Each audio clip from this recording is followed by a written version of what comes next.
You're listening to Heritage Radio Network.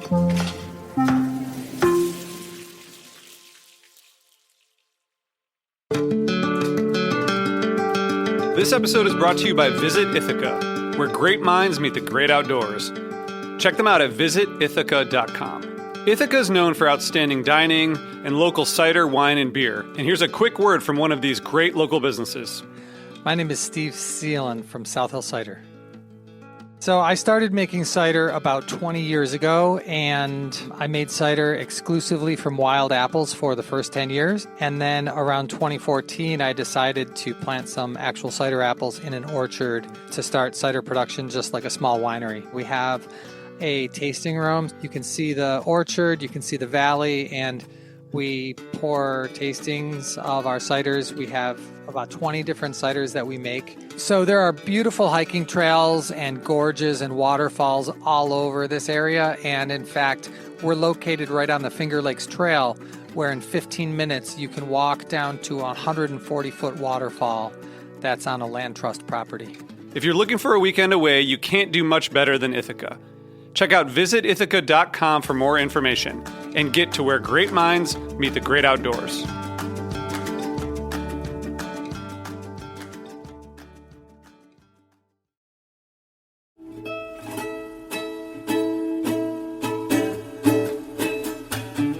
Welcome to Pizza Quest. I'm Peter Reinhardt. Howard Brownstein is a nationally known certified turnaround and crisis management professional. We'll find out in a minute what that actually means. But first, let me say that Howard is a graduate of the University of Pennsylvania's Wharton School and also has an MBA and JD degree from Harvard University. That is a Doctor of Jurisprudence, which I guess means the law. He sits on the bar of 3 states, but doesn't practice law. Instead, he serves on the board of directors of numerous corporations, has written over 130 articles, books, and chapters, speaks at conferences and universities around the world, all in the service of turnaround and crisis management. Howard and I are childhood friends, and in regards to Pizza Quest and my never-ending search for the perfect pizza, he got me my job covering for him as a substitute delivery driver for Mama's Pizzeria, a place I have written about extensively and the makers of, in my mind and memory, the best Philly cheesesteaks in the world, and the place where my Pizza Quest began. Since then, a lot has happened in both of our lives, most notably his incredibly successful career turning businesses and lives around. While I lean in on pizza as a metaphor for the quest for self-discovery and a meaningful life, I think the concept of turnaround management is a powerful metaphor in itself for exactly the same thing. So Howard, welcome to Pizza Quest. Thank you. Yeah. Hey, listen, let's talk about your work in the context of this metaphor of turnaround. We'll explore more about your journey in a minute, but let me start by just asking you this. If you've ever had a client who you were not able to turn around or save from his or her crisis. So I like to say that I can turn around and save absolutely any company. Just give me enough money and enough time. Unfortunately, neither belong to me. And so it's really up to the people whose money is at stake. What do they want to do? Do they want to commit more resources to save the company or not? And people with money at stake, could be the owners, but they could be creditors. They could be lenders. It's just a question of what outcome is going to be most beneficial to everyone. One of the cases that I've written about that I did not save turned out to be the largest retail liquidation in history. Really? And it was a Chapter 22 in bankruptcy. I've never even heard of that. Well, that's because it doesn't exist. We have a lot of humor in the bankruptcy world, and that's an example. It means the company filed Chapter 11 twice. Oh, got it. All right. And the company was Montgomery Ward. And Montgomery Ward was a historical retailer. I mean, the first big retailer in America. When the pioneers went west, there were no stores out there yet. And so they ordered from the Montgomery Ward catalog. And unfortunately, after more than 100 years of existence, the company fell on hard times and filed bankruptcy under Chapter 11. And when it filed Chapter 11, it was sold to GE Capital, which is a big capital company. And they bought it because Montgomery Ward had a big store credit card business, and GE Capital was interested in that. Unfortunately, they were unable to save the company, and it continued to deteriorate. And so when it filed Chapter 11 again, it looked like the creditors, the vendors who had sold things to Montgomery Ward, weren't going to recover hardly anything at all. And so they sued GE Capital for breach of fiduciary duty. Now, normally, when you hear that, it means the shareholders are suing the board members or the majority owners. But in this case, if a company's equity has evaporated, then the fiduciary duty of the board members and the majority owners is owed to the creditors. So there was this thermonuclear war going on over my head in courtroom while I was holding the assets. Eventually, the case settled, and we liquidated their assets, which included assets in dozens of states because it was a national company. Yeah. It was the largest retail liquidation in history. So there's an example of one I didn't turn So around. did any of the creditors, did they ever get their money? Well, when you say their money, Yeah, they right. didn't get anywhere near everything they were owed. They got something. And doesn't like filing Chapter 11 protect you from being sued? Well, once you file Chapter 11, the debtor company can't be sued anymore. But in this case, the lawsuit was against GE Capital Ah, yeah, yeah. and the members of the board individually for breach of their putative fiduciary duty owed to the creditors.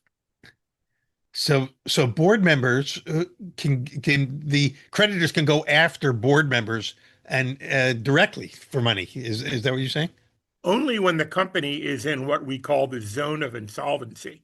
Mhm. In the zone of insolvency, the equity, the shareholders no longer have any interest because the company's insolvent. Uh-huh.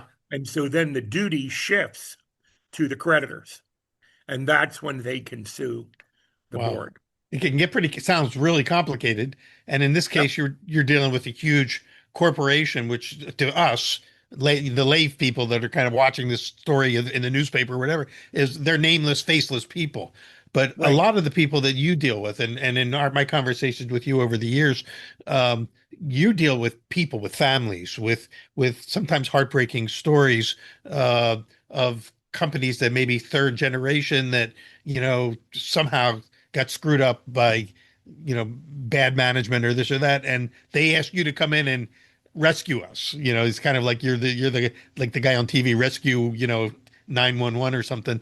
um what's that like, and how do you do that? How do you actually go in and figure out and untie the knots that are causing these companies to fail, and how do you deal with the human dramas, because I'm Well, guessing a lot of these clients are not easy to deal with. yeah, I mean, you're seeing otherwise good people at their worst. And you have to avoid getting distracted by things that are not central to the problem. You asked about cases where we didn't save the company. Yeah. And sometimes we'll go in, we'll analyze things, we'll come up with a plan, and we'll write this blindingly brilliant turnaround plan. And the owners look at it and say, you know what? We had a good run. We don't want to put any chips back on the table. Let's sell it. Mm. And then we'll sell the company using the turnaround plan to show what it could be.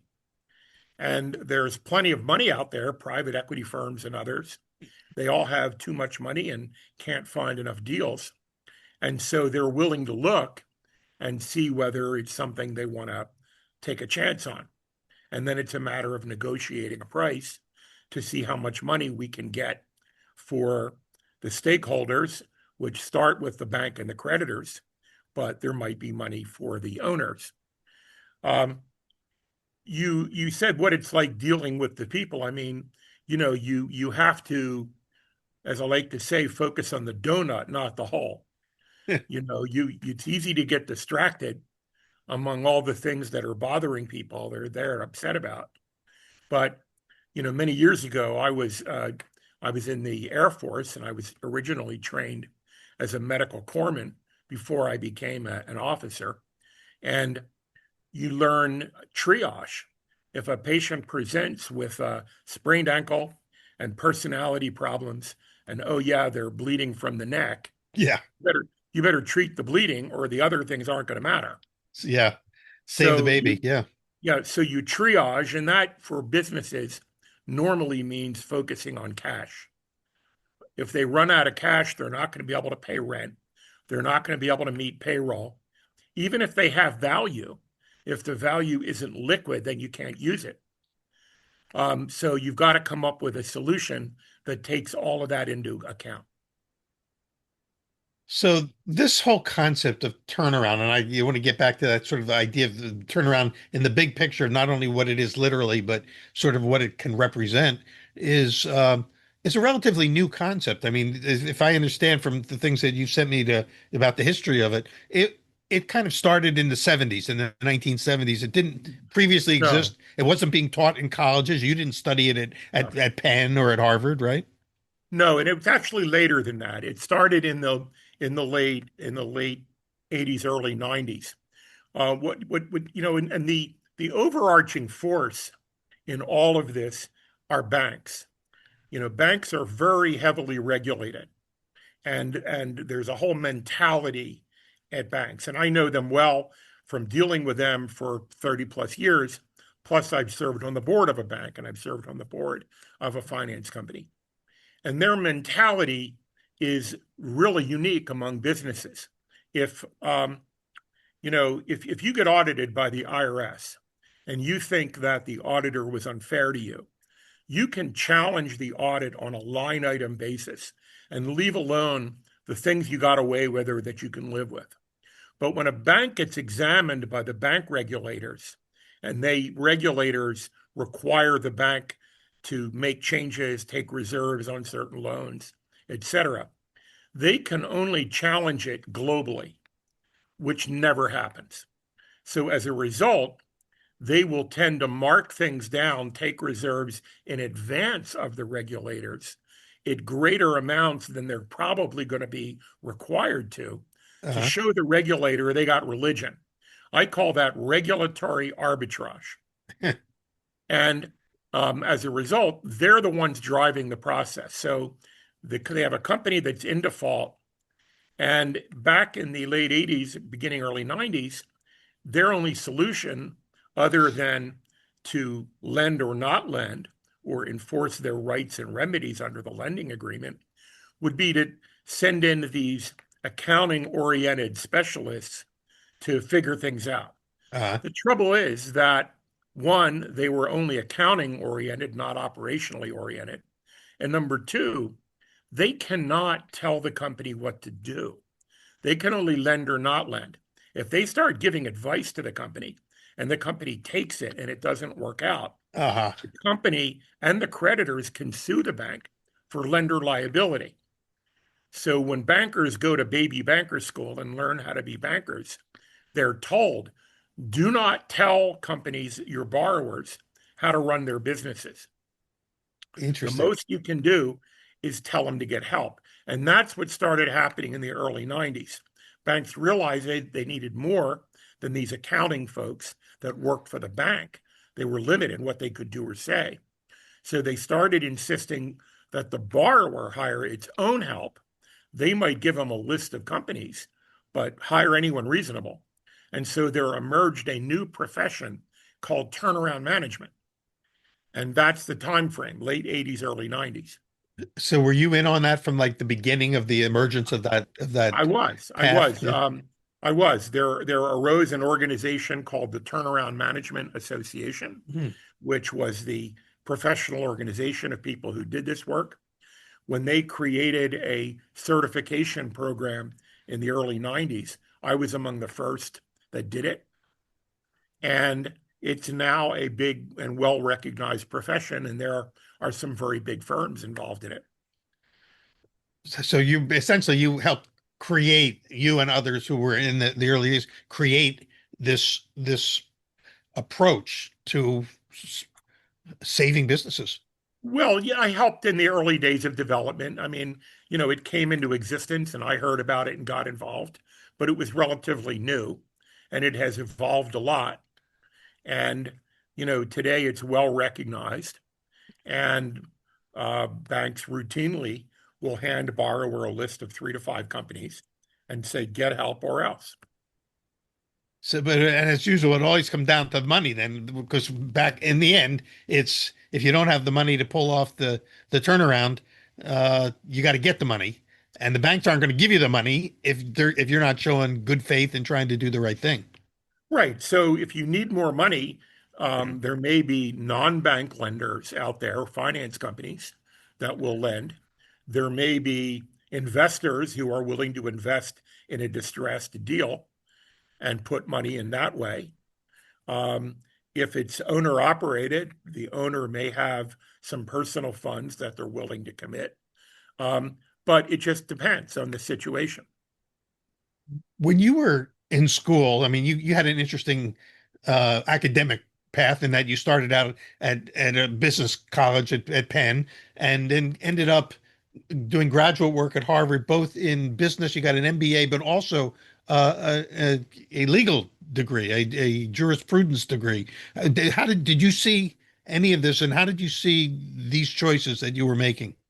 Well, so it really evolved a little differently. So first of all, at Penn, University of Pennsylvania, University of Pennsylvania has Quaker traditions, and that means we have rules and we have requirements, but we're focusing on the individual.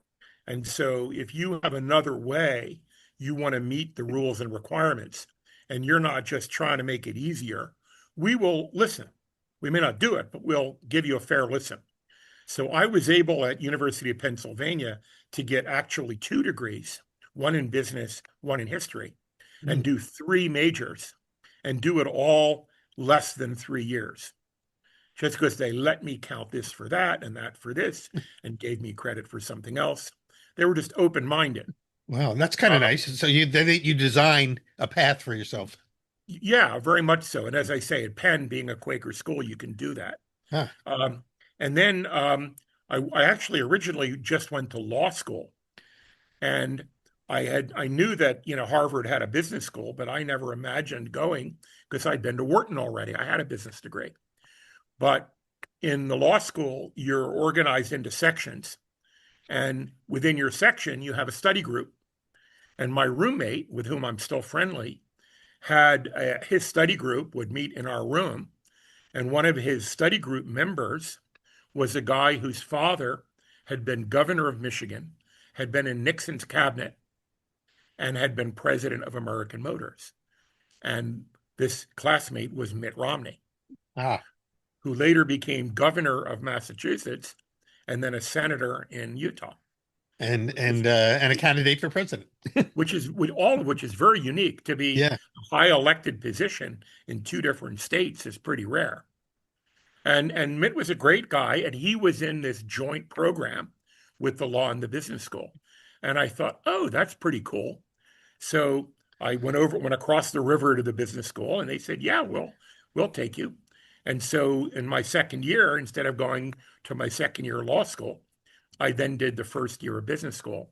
And you do a 5-year program in 4 years when you do the joint JD MBA. Somehow you found a way to compress time, both at Penn and at Harvard. I have found at an early age, and I still do it today, read the rules, read the small print, learn what's behind the scene. There's frequently advantages that can be gained if you just take the time to do that.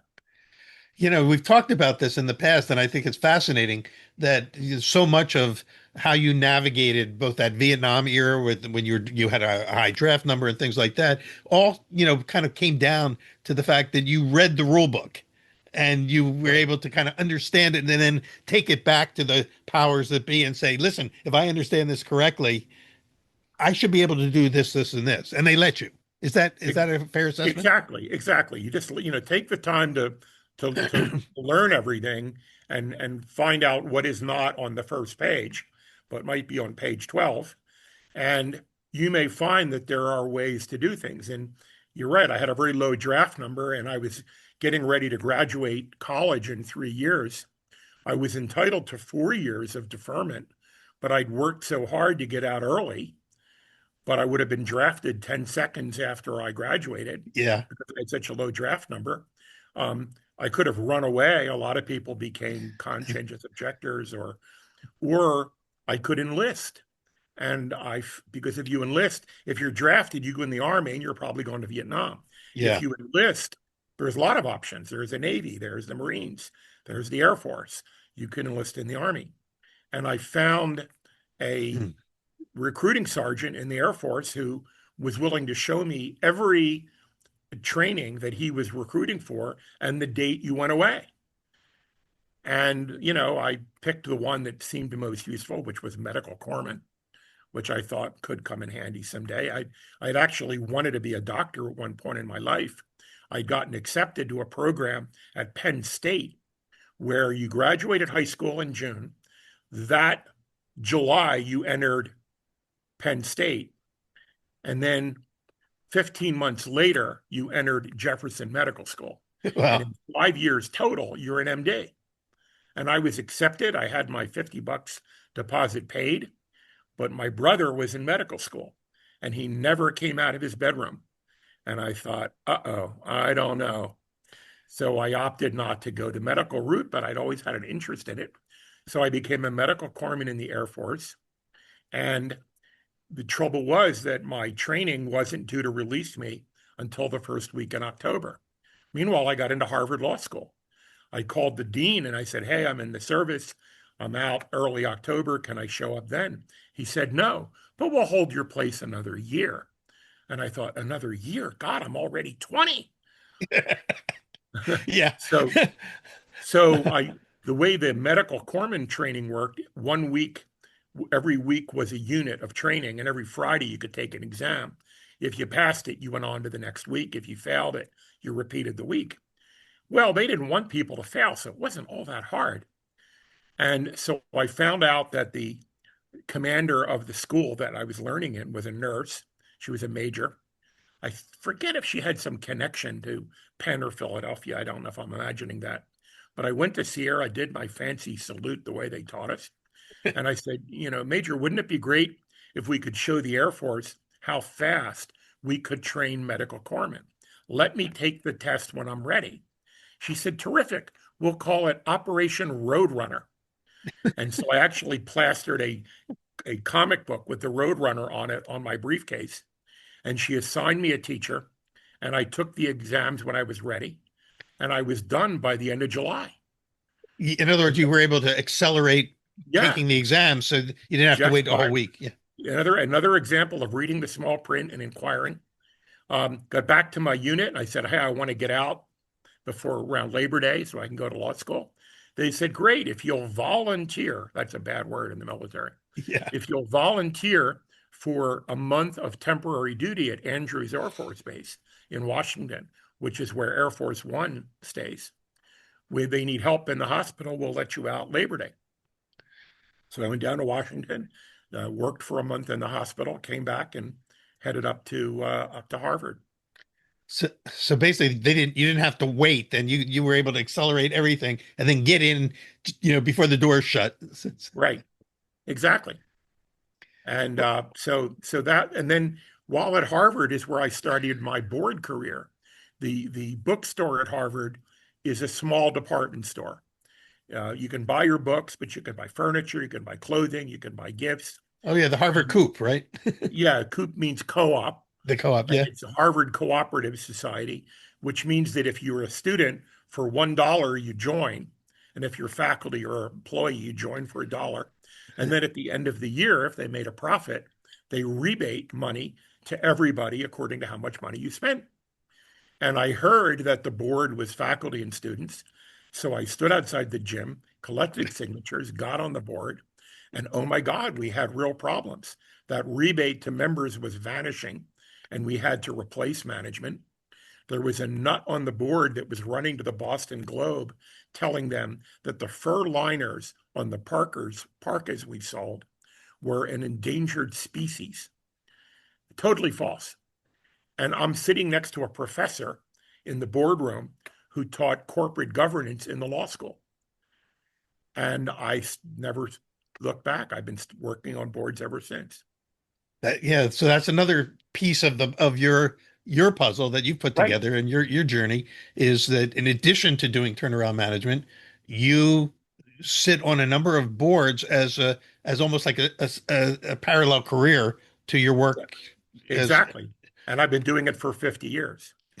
and for those people who don't know, and because I didn't until I heard this from you, that this is something that you can get paid to do. You're a paid board member, but you also have liabilities. If you had been a board member of uh uh the And, place Enron. yeah, the place in Chicago that you were handling the litigation for, you could have been sued if you were a board member, Right. right? Now, board members, you have directors and officers liability insurance, but you've got to get it checked out. You got to make sure it stays in force. And yes, board members of privately owned or publicly traded companies are paid. Sometimes they're paid quite well. Board members of nonprofits are usually not paid, but that is slowly changing. And some of the biggest nonprofits are beginning to pay because it's been shown you get better engagement from the board members when you pay them, even if it's nominal. A lot of nonprofit boards usually require that the board members pay them to be Right. They or call raise money that for them. they call that the give or get requirement, where you've got to either give a certain amount or help them raise it. Um, the nonprofit boards that I serve on don't have that. I'm on one nonprofit board right now. We have 10,000 employees in about 12 states. It's a huge company. We don't want to pollute our governance by just putting big donors on the board who may have no interest or knowledge of governance. We need governance. So when I teach about this, I advise find another way to reward your donors. Call them trustees, put up statues of them, but make sure you get the governance you need. So this is again, all these things kind of converge. You've got a lot of different threads going on in, from your life, from your educational background to the experiences you had even in the military. I mean, all these things played together. You didn't start out in turnaround management. You started out in a family business that then you just kept, using each of these stages to build an unfolding career. Could you talk a little bit about that and the navigation of your career? Yeah. So, starting in the early 90s, I began doing turnaround management. And I was in the initial years a partner in, larger firms that did that had, several people in the firm that would deploy to help companies. And then beginning around 2009, I started my own company. And typically the turnaround team is not more than one, two, or three people. So we didn't need a lot of people. And I've had others in my firm to help me, but most of the time it's just me. And we've seen some real situations over the years. I remember one was a mortgage company. And this was a successful mortgage company. They had several offices, and you would come in and they would take your application, charge you a fee, check your credit, order an appraisal. And then on the closing day of your home sale, the funds would be wired from what's called the warehouse line of credit to the closing table. And then when the quote unquote wet documents, the originals, come back from the closing, they would sell them to Fannie Mae or Citibank or somebody. And that was their business. And they were successful. And the owner's son took over, and he had an interesting idea. I don't know how much you know about credit unions, but they're very special financial institutions. They Uh-huh. don't have purely borrowers or depositors. They have members, and they're organized around an employer typically, and they're .orgs. They're nonprofits. and they rarely have a credit problem because everybody's employed. And he approaches these credit unions and says, hey, having a mortgage department for your members is difficult and expensive. You may need specially trained people. You may need a separate license in your state. You have to be able to sell mortgages to Fannie Mae, Citibank, and others. We will be your private label back office mortgage department. We will give great service to your members. He signs up about 125 credit unions, runs the company up to about $1 billion, but the margins are very small. When you close a mortgage as a lender, you only make about a point, 1%. When you process a monthly payment as a mortgage lender, you only make about a quarter of a point. So every once in a while, he had too many mortgages closing that week and not enough funds. And he was bumping his head on the credit limit of that warehouse line of credit.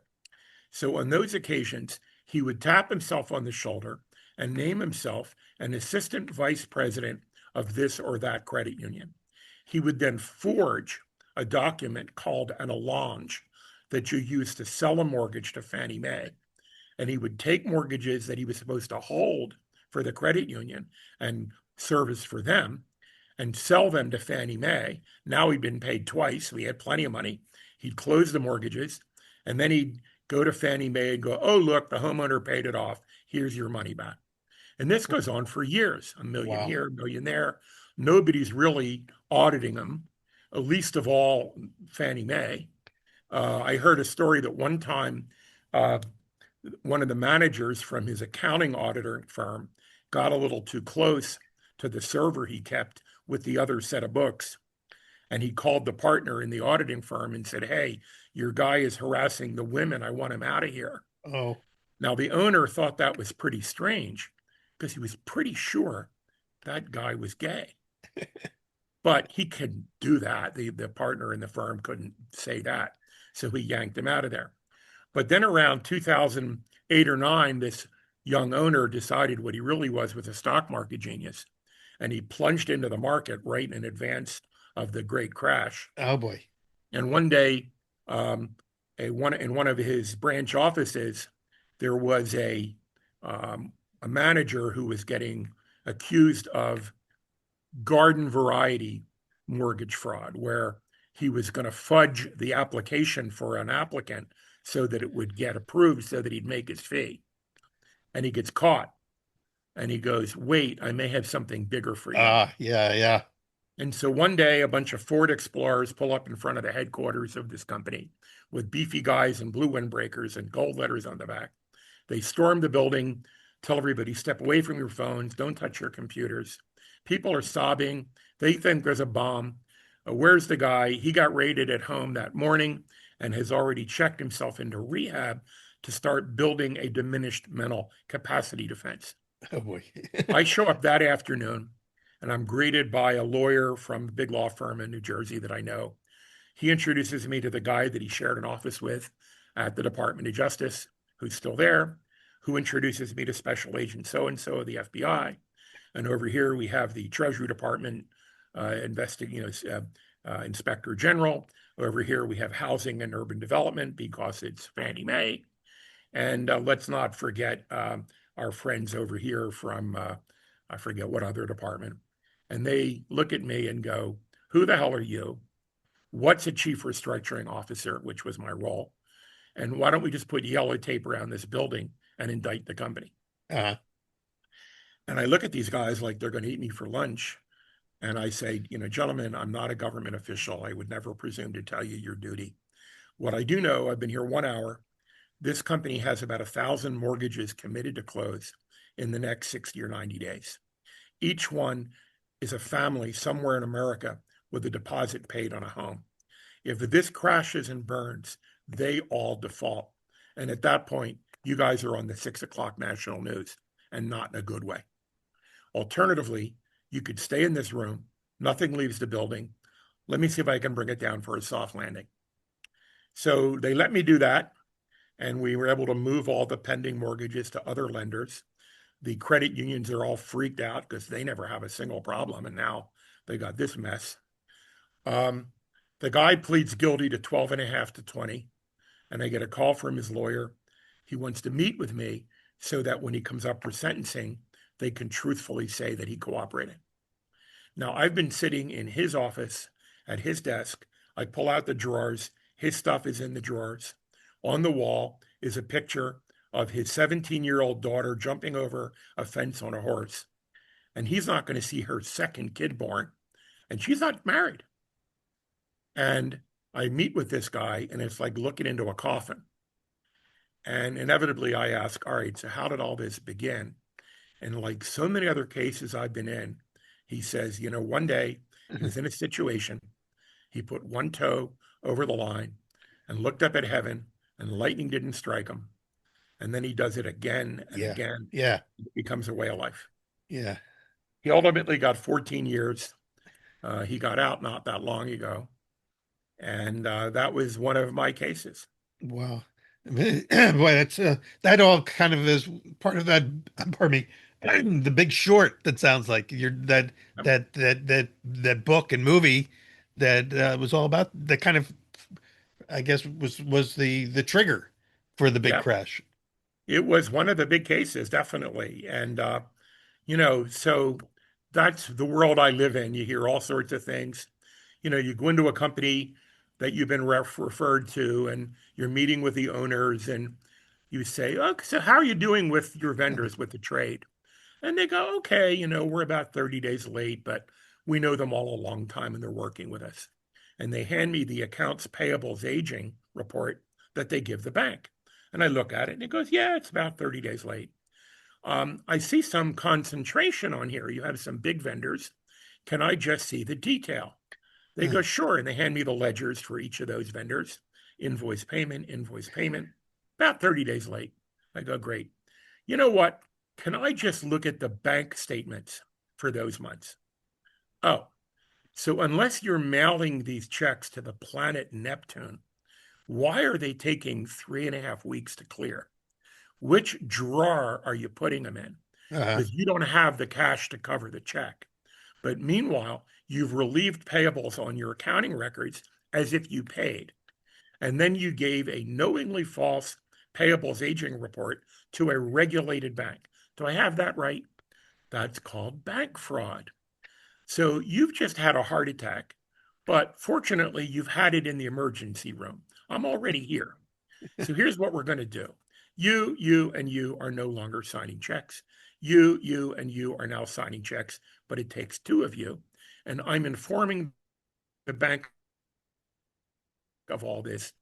And if any of that is not all right with you, I'm leaving right now. And if they hear I left, they're going to have the cavalry here in the morning. So keep your eye on the donut, like not the hole, as I like to say.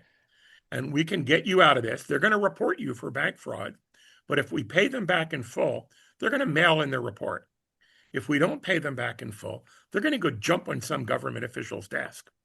So let's follow up that way. It can get pretty dramatic, it sounds like, and pretty, what's the word? Well, I remain calm, but it can be dramatic for them.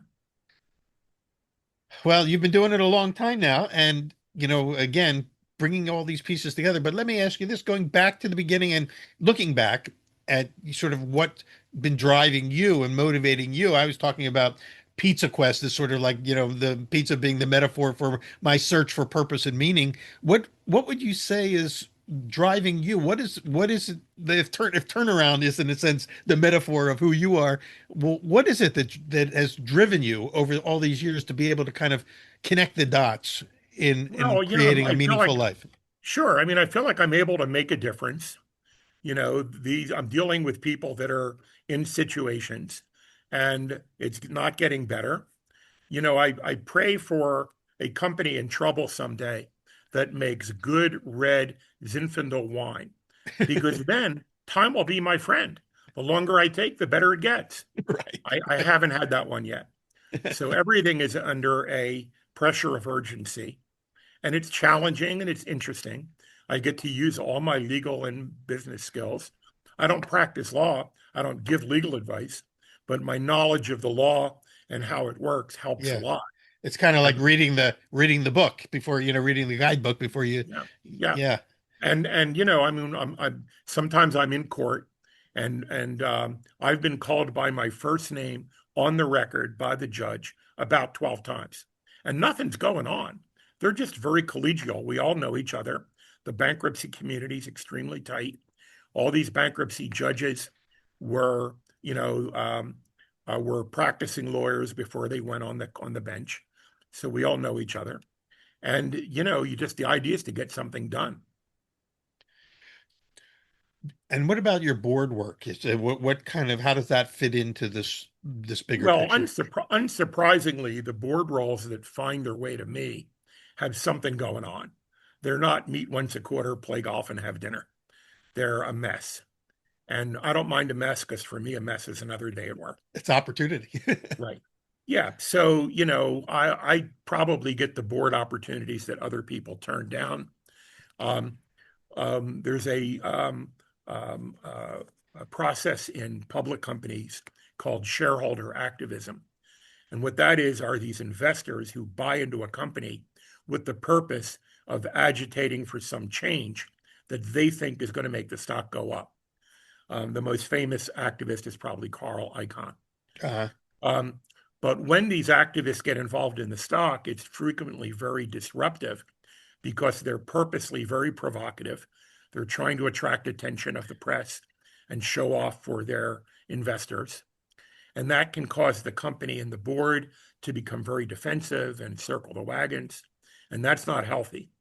So I've gone on boards where I was introduced by the activist and I convinced the company I was okay. Or I was introduced by the company in response to the activist and convinced the activist that I was okay. And then I'll just work hard to bring the drama down, get something done. And as Harry Truman famously said, there's no limit to what you can achieve if you don't care who gets the credit. Because the activist is going to take credit for everything. Many roosters take credit for the dawn. And so, you can't get distracted by that. Just focus on the well-being of the company. So, I went on one board. An activist had already won 2 board seats and then substituted me for one of his people. And I knew when I went on the company's board, it was a little shaky. The company was a global distributor of metals, copper, aluminum, steel, all over the world, had warehouses everywhere. And I knew they were a bit shaky. And sure enough, less than a year later, they came to the board. Okay, we're going to file Chapter 11 in about 60 days. We're keeping this under deep wraps until the day we file. And we're filing right here in Chicago. And I raised my hand and I said, no offense intended to the wonderful Seventh Circuit or the Northern District of Illinois. You want to file this case in Reno East, otherwise known as Wilmington, Delaware. And you want to put a road show together right now, go see all your vendors, tell them exactly what you're going to do, and show them graphically why it benefits them not to argue about anything. Walk into court arm in arm and file a prepackaged bankruptcy. You'll be out in 45 days. And they get all the credit. They did it. But You that's gave an me advice, example. yeah. That's pretty cool. There are people that may be listening to this conversation who have a lifetime of experience and they're going, hey, I never thought about possibly serving on other boards. You said that there was an association for turnaround specialists. What about for people who are interested in joining boards? So there's a whole board community out there. And serving on boards is one of those paradoxical things that you can't do till you've done it. Because the first thing they ask you is, have you ever been on a board? Yeah. So you want to get started. The easiest way is a nonprofit, because a board is a board. The laws are the same. The duties are identical. All that's different is how big is the nonprofit. If it just raises money, gives it away, has no employees or operations, okay, there's not much governance. As I mentioned, I'm on a huge nonprofit board, and I previously chaired the board of a United Way agency. So I'm familiar with all of that. The National Association of Corporate Directors website is nacdonline.org, has 25,000 members, chapters in major cities, great educational programs that lead to valuable credentials, many of which I teach, and I'm on their videos. To be a member of NACD, you have to be on a board, but a nonprofit board is sufficient. And you can go to, I think, 2 meetings without joining, just to check it out. There's another smaller organization called the Private Directors Association. As the name suggests, it's not public companies, just private companies. And I think it focuses a lot on family-owned businesses and the private equity community. And it's growing a lot. It has chapters now in most major cities and is getting bigger and bigger.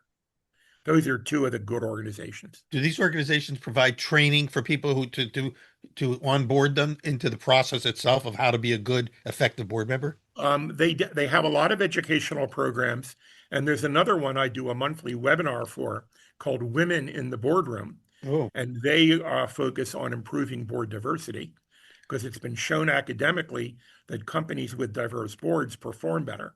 hmm. Now, they're quick to say it may not be cause and effect. It's okay, we'll take it. Yeah, yeah. Um, you know, and so Women in the Boardroom provides one-on-one coaching for women executives and professionals that are seeking board roles. They also get a lot of inquiries from boards looking for people. One final question, how some of the people, maybe most of the people who are listening to this are really interested in the pizza side. Maybe they're business operators, pizzeria operators, restaurant operators, or in business. Um, if they're finding themselves in situations where they're struggling, they're facing some crisis of some sort, what would you advise them? How would they find somebody to help them analyze and turn the situation around? Well, if they have a bank, and particularly if the bank is part of the problem, giving them criticism or pressure, the bank likely can recommend local professionals who do what I do, whom the bank trusts, that might be able to help them. They can go to the Turnaround Management Association website, which is turnaround.org, and look up who's local that they could talk to. They could certainly ask their attorney if they have a business attorney, who they could get in to help them. But those are just some of the ideas that they could pursue. You told me at one time, because you visited my university down here, with the notion of possibly offering to do a course for them, because this the training for becoming turnaround specialists is not offered at universities, or hadn't been at that time. Is it happening now? Are there actual, courses being provided by colleges or other places for how to do what you do? Not that widely, it for some reason it's just not considered sexy and attractive. And so there aren't that many business schools that are offering programs in turnaround management and restructuring. Some are, and law schools are teaching bankruptcy law and restructuring. There are some non-bankruptcy alternatives under the law. But the business schools, by and large, haven't really signed on to teach turnaround management. But let me get you out on this one. You talked about the how that you do what you do.